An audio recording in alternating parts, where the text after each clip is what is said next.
আজ আমাদের জন্য খুবই স্পেশাল একটা দিন। আজ আমি আর আমার ছোট্ট ছেলে মায়ান প্রথমবারের মতো জাপানে হানাবি দেখতে যাচ্ছি। তাই সকাল থেকে ওকে সুন্দর করে রেডি করানোর কাজ শুরু করে দিলাম। প্রথমে মায়ানকে একটু আদর করতেছিলাম, তারপর ওকে জাপানের ঐতিহ্যবাহী ইউকাতে ড্রেস পরিয়ে দিলাম। ড্রেসটা পরে ওকে কতটা কিউট লাগতেছিল যে বারবার শুধু তাকিয়েছিলাম। এরপর চুলটা সুন্দর করে আছড়িয়ে দিলাম আর আমাদের ছোট্ট প্রিন্স একদম রেডি। আর ওকে বেবি স্ট্রলারে বসে আমরা বের হয়ে পড়লাম। বের হওয়ার কিছুক্ষণ পরে মায়ান মিষ্টি একটা ঘুম দিয়ে দিল। আমরাও বাসে উঠে হানাবির উদ্দেশ্যে রওনা হলাম। বাসে বসে আমিও নিজের একটু ভিডিও করতেছিলাম। যতই হানাবির জায়গায় কাছে যাচ্ছিলাম ততই চারপাশে মানুষের ভিড় বাড়ছিল। বাসে, ট্রেনে, রাস্তায় সবখানে শুধু মানুষের ভিড় ছিল।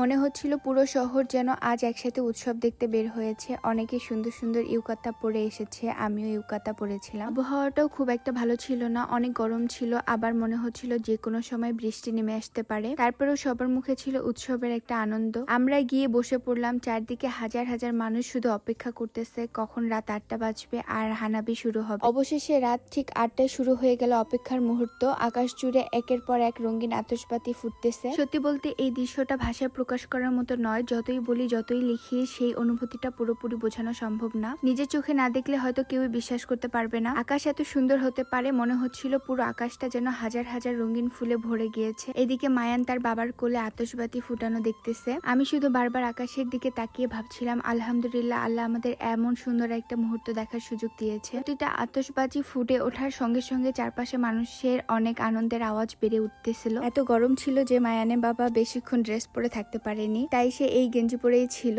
এইদিকে আমি, মায়ান আর তার বাবাও সেই মুহূর্তগুলো ক্যামেরায় বন্দি করে রাখার চেষ্টা করতেছিলাম, কারণ জানি সময় চলে যাবে, মায়ানও বড় হয়ে যাবে। তো এই ভিডিওগুলো একদিন ওকে দেখিয়ে বলতে পারবো এটাই ছিল তোমার জীবনের প্রথম হানাবি। শেষের দিকে আতশবাজির শব্দ অনেক বেশি জোরে হচ্ছিল। ছোট মায়ান হঠাৎ করেই অনেক ভয় পেয়ে গিয়েছিল। ওকে কোলে নিয়ে শান্ত করার চেষ্টা করতেছিল তার বাবা। তখন বুঝতে পারছিলাম ওর জন্য সবকিছুই নতুন, তবুও কিছুক্ষণ পরও আবার শান্ত হয়ে গেল। আজকের দিনটা আমাদের পরিবারের জন্য শুধু একটি ঘুরতে যাওয়ার দিন ছিল না, এটি ছিল আমাদের জীবনের একটি স্মৃতি, আর হয়তো সারা জীবন মনে রাখবো। ইনশাআল্লাহ একদিন যখন মায়ান বড় হবে তখন এই ভিডিও দেখে হয়তো ও নিজেও হাসবে, আর আমরা আবারও ফিরে যাব আজকের এই সুন্দর দিনের স্মৃতিতে।